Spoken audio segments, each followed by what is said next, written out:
Bonjour et bienvenue à toutes et à tous pour ces émissions spéciales fêtes de fin d'année. Oui, l'année a été dense, l'année a été longue en jeux vidéo et à rebondissement, donc on a largement de quoi vous raconter.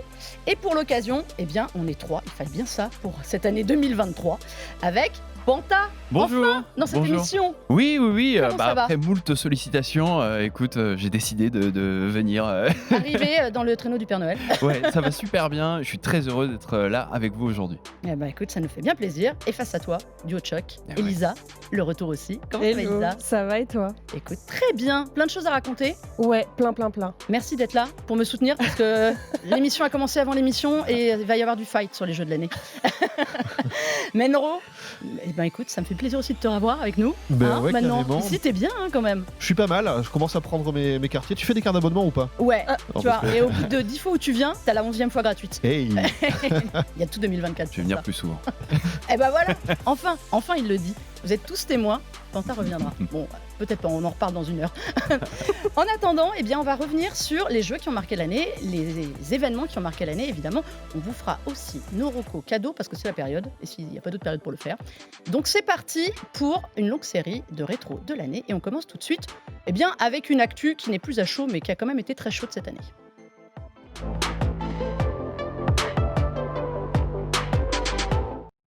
On va rembobiner 2023, qui était donc, on l'avait dit au mois de janvier, censé être l'année la plus dense en sortie de jeux vidéo, la plus riche aussi, avec tout ce qu'on nous prévoyait. Panta, Ouais, bilan. elle l'a été complètement. Ça a été une année exceptionnelle en termes de sortie, avec un score inégalé. On a plus de 25 jeux qui ont tapé du 90 plus en termes de notation sur 100. Donc c'est vraiment une année exceptionnelle et sur tous les genres de jeux. Les jeux annoncés, les jeux hyper attendus, les jeux qu'on n'avait pas forcément vu venir, ça a été exceptionnel. Alors, dans les jeux qu'on n'avait pas vu venir, tu penses à quoi Je notamment? pense à Alan Wake 2, qui est probablement l'un de mes jeux favoris de l'année et qui a été une grosse surprise, qui était un jeu qui n'était pas forcément attendu au tournant. C'était la suite d'un jeu qui était un jeu de cœur pour beaucoup de joueurs, qui a pas forcément hyper bien marché en termes de vente et qui a été financé par Epic Games dernièrement, qui est un projet qui a eu 13 années à vide avant d'être financé et de sortir. Et au final, on se rend compte que c'est une œuvre totale qui mêle jeux vidéo, cinéma, musique, littérature. Et c'est un jeu vraiment exceptionnel qui a d'ailleurs failli rafler beaucoup de prix aux Game Awards. Qui n'est pas passé loin d'être le jeu de l'année, qui a remporté 3 Game Awards. 3 prix, ce qui est énorme face à Baldur's Gate 3, qui est le summum de l'année, quoi. Qui est pour toi le summum de l'année. Ouais. Menro aussi, Baldur's Gate 3 pour toi. Complètement, plus j'y joue et plus le jeu me fascine. Est-ce que tu as fait Alan Wake 2? Non, j'ai pas eu le temps. encore. Je voulais le faire dans de bonnes conditions. Je voulais faire le remake aussi qui est sorti il y a pas Ouais. longtemps et enchaîner les deux. Et comme Baldur's Gate prend beaucoup de temps, voilà, je l'ai mis. Tu fais partie de ces gens qui ont 257 heures sur Baldur's Gate? Pas encore. Et qui sont encore à l'acte 1.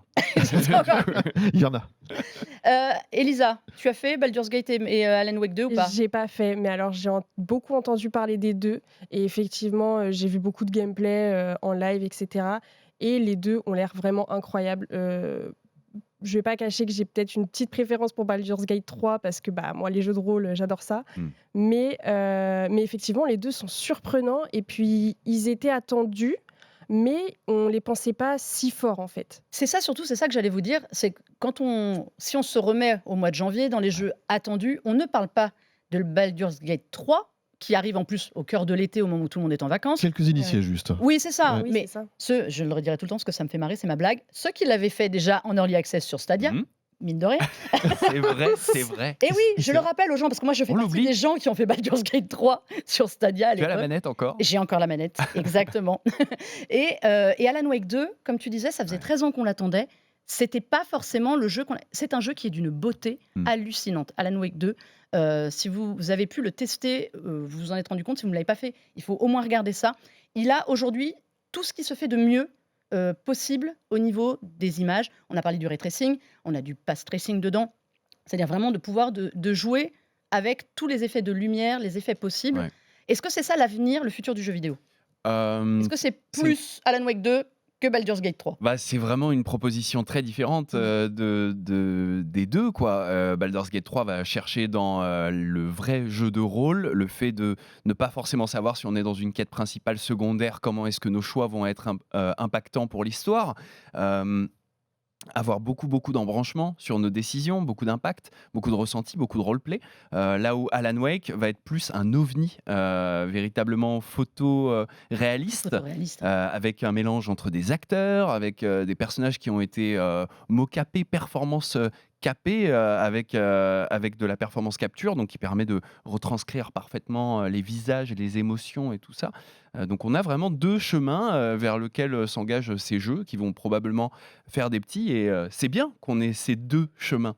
Al Oui, vas-y, Ouais, ouais, Mano? ce qui est vraiment intéressant dans ces 2 titres, c'est qu'il y a un véritable parti pris, presque un jusqu'au-boutisme, mais dans le bon sens du terme. C'est-à-dire qu'on est vraiment dans des produits qui sont pas formatés, qui sont pas, ils ont une identité tellement marquée que, c'est pas que du visuel, c'est aussi dans la proposition de gameplay totale que les 2 ont et il y a quelque chose un peu à contre-courant de l'industrie Mmh. Mmh. quelque part et faut aussi le remarquer, j'avais très peur que Baldur's Gate 3 soit pas récompensé aux Game Mmh. Awards parce que justement il peut faire peur à certains éditeurs par son degré de C'est un peu niche quand même. bah, On va se le dire, Baldur's Gate 3, c'est un petit peu un jeu de niche. C'est pas le jeu le plus grand public. Ouais.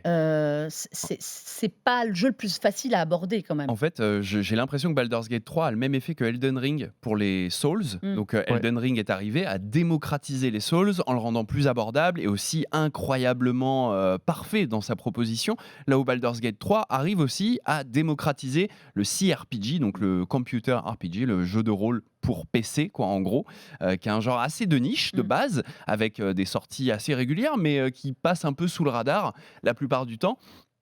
Et donc là, avec, véritablement cette proposition totale avec, le doublage aussi parce que chaque, dialogue est doublé et ça a son importance lorsqu'on a un peu la flemme, par exemple, de lire des, dizaines de lignes de dialogue. Yeah, ça parle. Bah, là, on a un acting, on a vraiment du jeu d'acteur qui est très, bien fait et on a une proposition qui est incroyablement plaisante, même pour des gens qui n'aiment pas forcément le tour par tour ou qui ont une certaine, réticence à s'engager sur ce genre de proposition. Et ben, ils l'ont fait, ils adorent.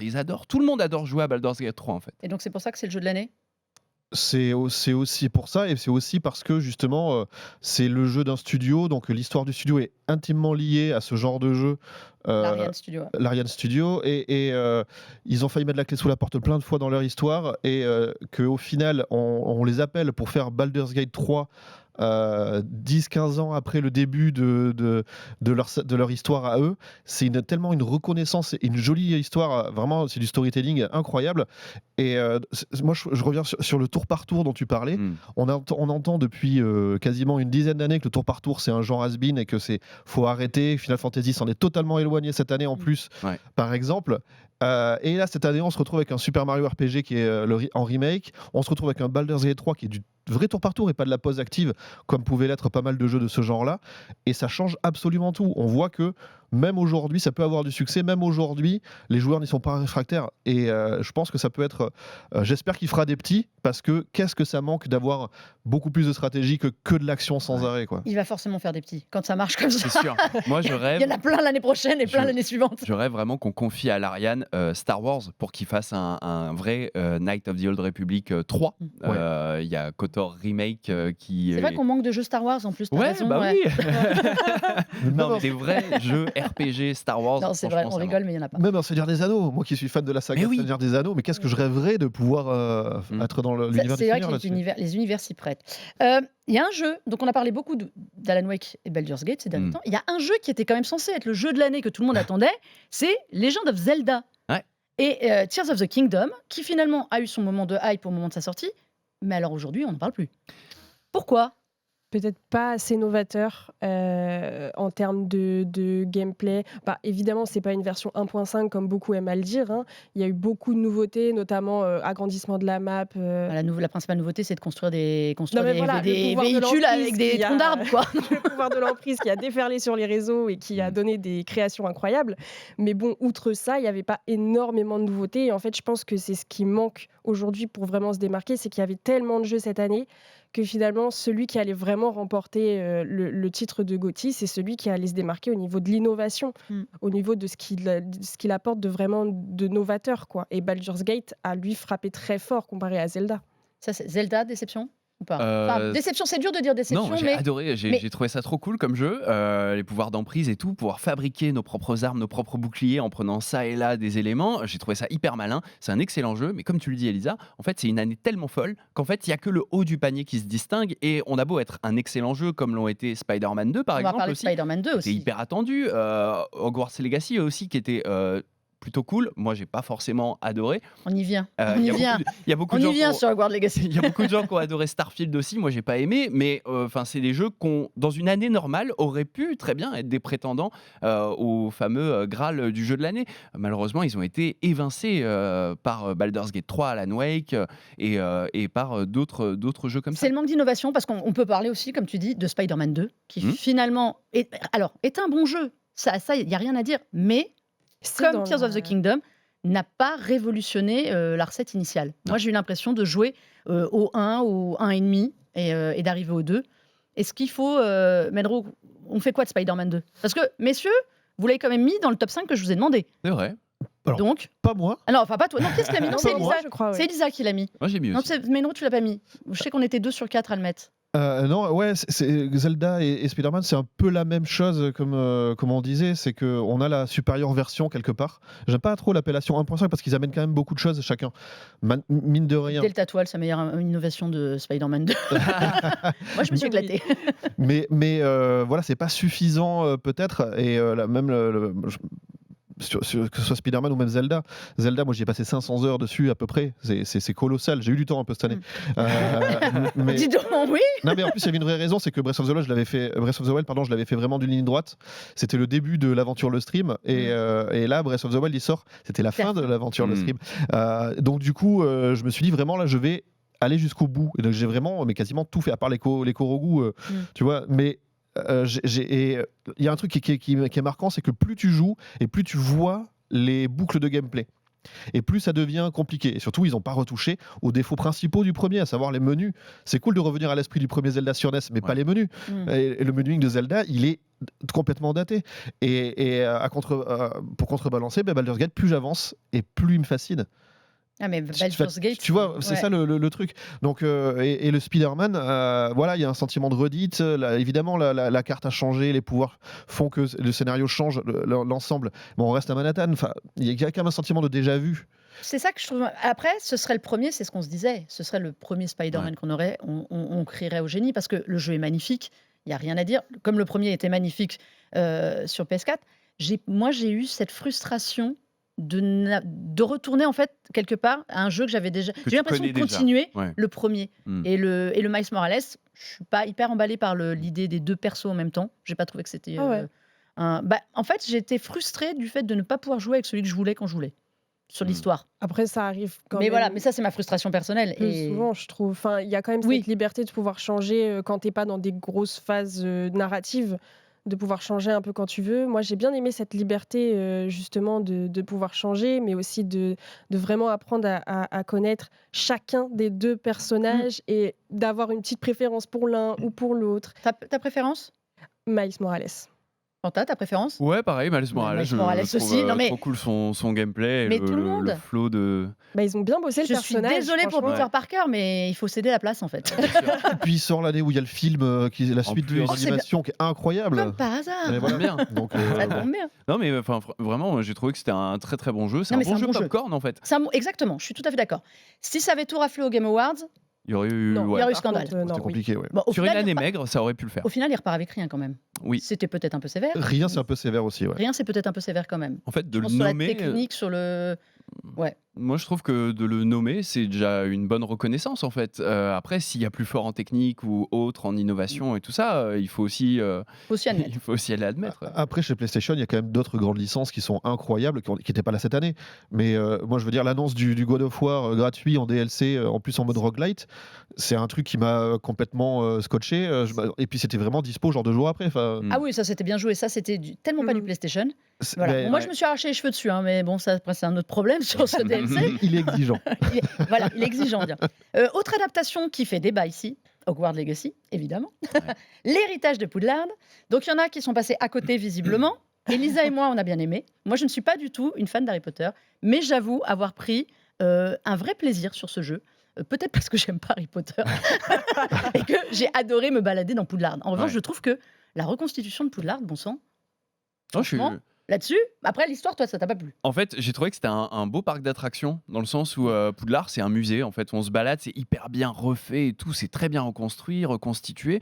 Mais à l'intérieur, on fait rien. En fait, les cours sont inutiles. La trame narrative, au bout de 15 heures, elle part complètement en live. La map, elle ne sert pas à grand-chose. Oh bah dis donc, il y en a à si, parcourir si, quand si, même. si. Eh, oh. Ouais, mais t'enlèves Préolard, la forêt interdite et Poudlard, en fait, tout le reste des Highlands, ça sert à rien, on n'y va Moi, je me jamais. balade. Et les quêtes, mis à part celle de Sébastien Palot, Ouais. celle où on va vraiment dealer avec les sorts interdits et tout Ouais. ça, impardonnable, pardon. Mis à part ça, j'ai trouvé les quêtes vraiment hyper bateau en fait. Donc, j'ai pas tant apprécié que ça. Mais j'ai trouvé que c'était un très bon premier jeu Il faut pas qualitatif Non, Harry mais Potter. La suite sera je- probablement alors, excellente. Je suis désolée, c'est le premier jeu du studio aussi. Alors, ah. ils ont fait des mince, c'était quoi, Disney Infinity avant. Enfin, Ouais, enfin c'était. c'est le premier jeu vraiment C'est un premier vrai jeu. hyper massif quoi. Je trouve que tu vois, rien que ça, c'était quand même à saluer. Alors sérieux, c'est ok, bien c'est sûr. Warner derrière, mais bon, Elisa défend le truc. Alors, pour le coup, je vais le défendre. Parce que mais- si je laisse la parole à c'est- Menro, tu vas être à 2 contre 1, je te préviens. je vais le défendre, mais en même temps, je peux Non, pas mais c'est vrai. contredire ce que dit Panta, tu vois. Mais effectivement, l'histoire est un peu redondante, elle est pas très très intéressante, on va pas se mentir, mais c'est tout le gameplay et la diversité du gameplay qui fait que c'est hyper accrocheur. Moi, j'ai adoré me balader dans Poudlard, toute la map en fait réellement, parce qu'une fois que tu as le balai, etc., même en vol, c'est très Hyper plaisant. satisfaisant. Mais il y a aussi tout l'aspect, par exemple, la gestion de ta salle sur demande, il y a la capture des animaux, il y a plein de trucs, les quêtes annexes où tu découvres des personnages. Enfin, il y a plein de quêtes où c'est très, très différent en termes de gameplay. Je vais rien spoiler parce qu'il y en a qui l'ont toujours pas fait, mais il y a beaucoup de choses différentes. Et en fait, je pense que c'est un jeu où même, justement, les non-fans d'Harry Potter peuvent s'y retrouver parce qu'ils vont trouver des choses intéressantes à faire pour eux. Mais effectivement, je t'accorde le fait que l'histoire n'est pas très intéressante. Mais quand on cumule C'est- des dizaines d'heures sur un jeu, c'est que dans un sens, il nous plaît quand même. Tu Moi, vois. j'en C'est suis vrai, à plus de c'est vrai. 60 heures, je crois, sur ce jeu. Bah, donc c'est moi pour vous aussi, dire. donc c'est que même si j'ai pas accroché à l'histoire, j'ai vraiment accroché à tout ce qu'il y a derrière, quoi. Mais je rigole, mais je suis totalement d'accord avec toi sur le Panta, sur le fond du jeu. Je pense que c'est un jeu à recommander en revanche pour des jeunes joueurs, un peu Bien fans d'Harry sûr. Potter, parce que c'est vraiment extrêmement sympa. Vos coups de cœur de Ah. l'année. Alors, moi, je vais commencer. Je vais donner la parole à Elisa parce que je suis d'accord avec elle. Elisa, toi, c'est Jusant. Oui. Qui est quand même un des jeux à saluer, un peu différent de ce qu'on parlait de jeux différents cette année. Pitch-nous, Jusant, t'as 1 minute. Oula. Non, Plus alors. court que d'escalader. Jusant, en gros, on n'a pas vraiment de contexte au départ de l'histoire. C'est juste qu'on incarne une jeune personne qui est dans un monde un peu désertique et on doit grimper. Donc, on se rend compte qu'en fait, toute l'eau a quitté l'univers. On ne sait pas trop pourquoi. Et en fait, juste, on grimpe tout en haut d'une montagne. Et en fait, Jusant, je l'ai adoré parce qu'il ne paye pas de mine. Mais qu'est-ce qu'il est innovant et intelligent en fait dans ses mécaniques de gameplay. On se rend pas compte, mais juste d'escalader, ce simple fait d'escalader, et il le rend, le studio le rend hyper complexe et il faut réfléchir. Il y a des petits moments où la stratégie compte, il faut un peu réfléchir et on aime aussi découvrir ces petits trésors cachés de l'histoire de Jusant qui est très implicite si on ne la cherche pas, mais qui est juste d'une douceur absolue, quoi. Pas mal. Jusant, vous avez fait, messieurs? J'ai essayé un petit peu, ça m'a plu, je me le mets de côté pour les soirées d'hiver, C'est pour tu sais, au froid, dans ton plaid, comme ça. C'est un jeu qui est aussi incroyable par rapport à un petit peu le message qu'il essaie de faire passer dans un monde qui a tendance où l'eau devient une Ouais. denrée très, très rare par endroit. Et donc, du coup, il y a tout ce pan de scénario et donc c'est une narration environnementale et c'est assez habile la façon dont c'est fait. Je crois que c'est Dontnod qui est derrière. Et voilà, le jusant, c'est le moment où l'eau La marée se retire. la marée se retire et c'est pas pour rien, c'est pas un nom gratuit dans tout ce que ça peut raconter. Et donc voilà, moi j'ai pris beaucoup de plaisir sur. Je l'ai pas fini encore. Je l'ai fini sur YouTube, on va dire, mais pour pouvoir en parler assez. Mais non, je suis quasiment la moitié et il se renouvelle régulièrement. aussi en termes d'expérience et de décor. Et moi, il me rappelle beaucoup des jeux, alors en mieux, hein, mais comme Rime ou comme Tout à fait. comment ça s'appelle, même un petit peu ce que fait Ueda avec le projet Ico. Traiko. Enfin, oui, Ouais. voilà. Alors pas Ico, pas Shadow of the Colossus, le troisième. Last Guardian. Last Ah, Guardian. ah oui, Il y a, mais il y a- alors beaucoup plus coloré évidemment, mais ce côté de la narration par le vide, c'est vraiment un des fondements de la création de Fumeto Ueda, et je le retrouve un petit peu là-dedans. Donc vraiment, c'est pas qu'un petit jeu. c'est vrai. Mm. Toi, tu as choisi un autre jeu, coup de Ouais. cœur, c'est Metroid Prime. Ouais, le Le remake, le remaster de cette année. Oui, parce qu'il est passé vraiment dans la catégorie de par où t'es rentré, on t'a pas vu sortir. Mais je voulais revenir là-dessus. Pourquoi ? Parce que Metroid, on a souvent tendance à dire que Mario a créé la grammaire des jeux en 2D, que Zelda a créé, Zelda 64, celle des jeux en 3D, d'action en tout cas. Et on oublie souvent la saga Metroid dans tout ce qu'elle a apporté aux jeux vidéo. Et pour le coup de refaire ce Metroid Prime quasiment 20 ans après, on voit le côté précurseur que ce jeu pouvait avoir dans son game design. Je pense que sans Metroid Prime à l'époque, on n'a pas toute la série des From Software, etc. C'est-à-dire que le jeu, non pas par son exigence manette en main, hein, on l'a pas sur ce Metroid, mais dans la façon dont la map est pensée, ce côté à embranchement qui s'ouvre, où on revient avec une porte qu'on a enfin réussi à ouvrir, et ce côté satisfaction de débloquer des raccourcis. L'ingéniosité du level design, vraiment, j'y retrouve les racines de ce que sera après les créations de Miyazaki. Donc, Et ouais. vraiment, c'est un truc que le remake est hyper bien fait. C'est vrai qu'il est bien. C'est vrai Tous les modèles ont été entièrement refaits. Il est sorti à prix réduit sur Switch. C'est intéressant de le noter aussi. Et donc, vraiment, il est vraiment très rejouable aujourd'hui, même pour des joueurs qui ne l'auraient pas fait comme ça.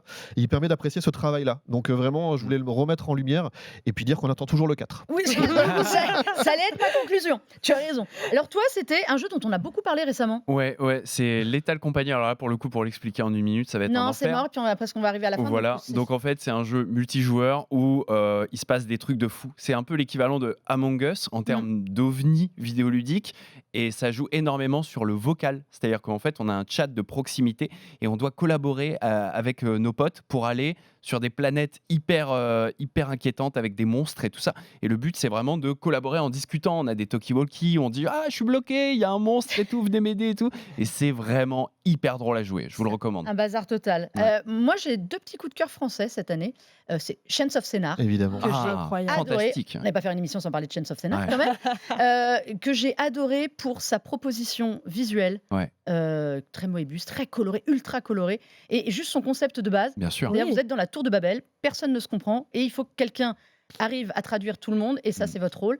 Et le fait de se creuser les méninges pour comprendre, Incroyable. parfois ça m'a rendu dingue, Ouais. mais je suis venue au bout du jeu et j'ai vraiment adoré ce côté vraiment différent. Ça fait du bien en fait. On parlait des jeux qui sont un peu innovants et qui font du bien.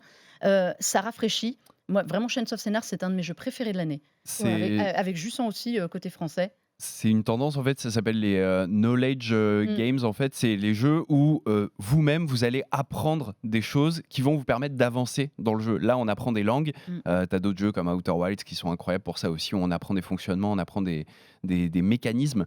Et c'est une vraie tendance émergente dans le jeu vidéo de faire ces knowledge games. Ça fait un bien fou, moi, je trouve. Et l'autre petit jeu que j'avais adoré, qui est tout petit, ça, si vous êtes passé à côté, bah, ça peut se comprendre, mais vraiment rattrapez-le, c'est Dordogne. Ah, Qui oui. était mon petit coup de cœur visuel aussi, Oui. avec sa petite patte graphique. C'est un jeu qui paye pas de mine, mais qui fait un bien fou aussi. Très aquarelle. Ouais, Ouais. très aquarelle. Ah, à la Puis, main, en plus, juste comme ça. l'histoire, un peu, il y a ce côté un peu rétro.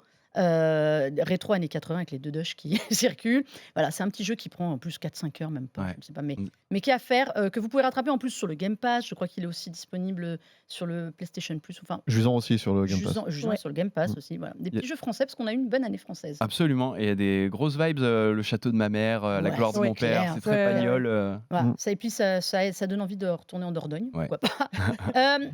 En une phrase, parce qu'après je voudrais qu'on fasse vos recos cadeaux quand même. Le jeu qui vous a déçu cette année, Panta.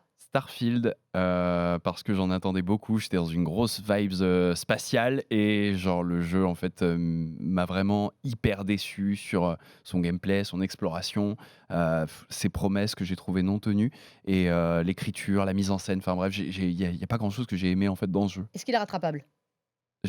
J'espère pour eux. Donc vous ne ferez pas Starfield. Redfall. Elisa Redfall. Il ouais. m'a plus frustré que déçu parce qu'en réalité, il a beaucoup de potentiel. Vous en voulez à Mais Bethesda en fait. Ça c'est fait 2 jeux Bethesda. Ouais, c'est ça. Ah, Bien ouais, joué. mais il a beaucoup de potentiel, Non. mais ouais, il n'y a pas le travail derrière et c'est dommage quoi parce Y a que pas d'âme vraiment du j'ai tout, adoré c'est le cas de le dire. l'univers. Enfin, j'aime bien moi. Mais moi aussi, j'attendais beaucoup et j'ai un peu déçu. Menro, une décep ou pas cette année? Ouais, ma déception, c'est le dernier Assassin's Creed Mirage, où j'ai salué le retour aux sources, en tout cas la logique d'avoir envie de revenir en quittant l'action RPG, RPG, etc. Et pour revenir à quelque chose de beaucoup plus basé sur l'infiltration. Sauf que revenir à quelque chose, pour moi, ça a aussi été reprendre toutes les erreurs qu'on a dépassées depuis et se retrouver avec vraiment une approche un peu datée. Ouais. Et j'en veux pas du tout au studio bordelais pour qui c'est le premier jeu en main chez Assassin's Creed parce qu'ils ont vraiment fait un travail assez incroyable en termes de rendu graphique, etc. Mais voilà, c'est la décision de faire un petit Assassin's Creed peut-être et qui du coup n'est peut-être que là pour... C'était un DLC qui a été mis en jeu, etc. C'est pour ça qu'il est moins cher.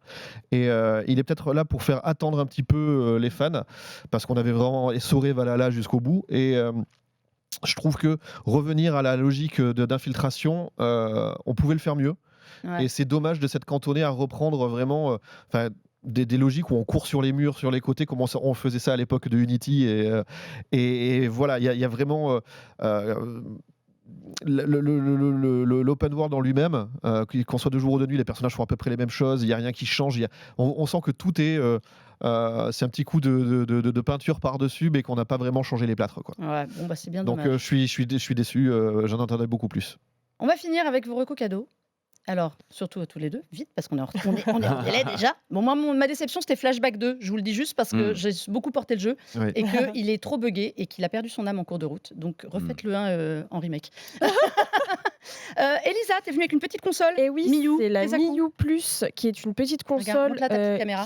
qui vous permet de jouer à plein de jeux rétro. Alors en fait, c'est absolument extraordinaire. Vous mettez une petite carte SD avec tous les jeux que vous voulez, ça supporte toutes les consoles rétro, la NES, la Super NES, les premières PlayStation, la Sega Genesis, enfin vraiment... Une Game Boy. Oui, format Game Boy, très portable. Vous pouvez l'acheter avec des petits accessoires, genre ce petit étui absolument incroyable. Et en fait, ça permet de jouer à tous ces jeux de notre enfance et d'en découvrir plein par la même occasion, avec un écran qui est juste 1000 fois mieux que celui d'une Game Boy. Ah ben, Voilà. combien? Elle est à 109 € en ce moment. À partir de 109 €, ça dépend les options qu'on prend, avec ou sans jeu, la capacité de la carte mémoire, etc. Mais à partir de 109 €. D'accord. Quentin, toi, c'est un livre. Ouais, moi c'est un livre, un très beau livre signé Alt236, un youtubeur très réputé dans l'étrange et dans l'art graphique. Et c'est un livre qui s'appelle Liminal et qui revient sur les liminal space. Donc c'est ces endroits qui vous mettent mal à l'aise et qui sont graphiquement très marquants. Et bah, je suis en plein dedans, je lis La Maison des Feuilles, j'ai fait Alan Wake 2 qui repose énormément sur cette notion d'étrange et de tout ce qui a trait à la fondation SCP et tout ça. Enfin bref, je suis dans un gros passage étrange, paranormal, et ça tombe totalement bien d'avoir ce bouquin. Ouais, très bien. Menro, t'as une reco ou un jeu? Tous les jeux dont on a parlé aujourd'hui en bien, je les recommande. Mais sinon, il y en a d'autres on n'aura pas le temps de les aborder. Non. Mais jouez à Street Fighter 6 parce que c'est un très très bel épisode. Le Mortal Kombat est pas mal du tout aussi. Si vous aimez les jeux de combat, il y a vraiment pas mal de choses à faire. Et je parlais de remake, celui de Resident Evil 4 est quand même très réussi aussi. Il est pas mal et il est d'ailleurs disponible désormais aussi, notons-le, sur Mac et iPhone. Oui. Ce qui est quand même assez rare pour être signalé. Et jouer à Mario aussi. Hein, jouer à Mario Wonder jouer aussi. Oui, à Super Mario Bros Wonder, c'est vrai qu'on l'a pas dit, mais c'est une des bonnes surprises de l'année. Ben oui, on n'a pas assez de temps. Bon, allez, moi je finis, je vous conseille ça. C'est Start, la grande histoire du jeu vidéo d'Erwan Cario, journaliste chez Libération, et que vous pouvez retrouver aussi sur le podcast Silence on joue, excellent podcast depuis des années. Excellent livre pour faire un tour de tout ce qui touche à l'histoire du jeu vidéo, les grandes tendances, les grandes personnalités. Voilà, pour les fans de jeux vidéo, c'est ma petite reco lecture ou cadeau. Ça, c'est au choix. Messieurs, dames, on va s'arrêter là pour cette première émission. Merci, Panta. Merci à toi. On te retrouve Sur jeuxvideo.com, bien sûr. Ouais, Sur le YouTube, sur le site, un peu partout, sur les réseaux aussi. partout. Elisa, Eh toi, ben, Journal du Geek, Oui, tout à fait. partout pour la rubrique jeux vidéo. Voilà. Et là, des vacances bien méritées. Et Menro, legrandpop.fr, Tout à fait. à lire et à écouter. À lire et à écouter parce que c'est aussi en podcast sur toutes les plateformes. Et ben voilà, parfait. Eh bien écoutez, c'est fini pour cette émission pré-Noël. Voilà, on vous a donné des idées de jeux à rattraper ou à éviter parce qu'on est sympa. Et on va retrouver toute cette petite équipe pour voir ce que 2024 nous attend. Nous promet plutôt, on va dire. Mais en tout cas, voilà, c'est la suite et on vous dit à très vite.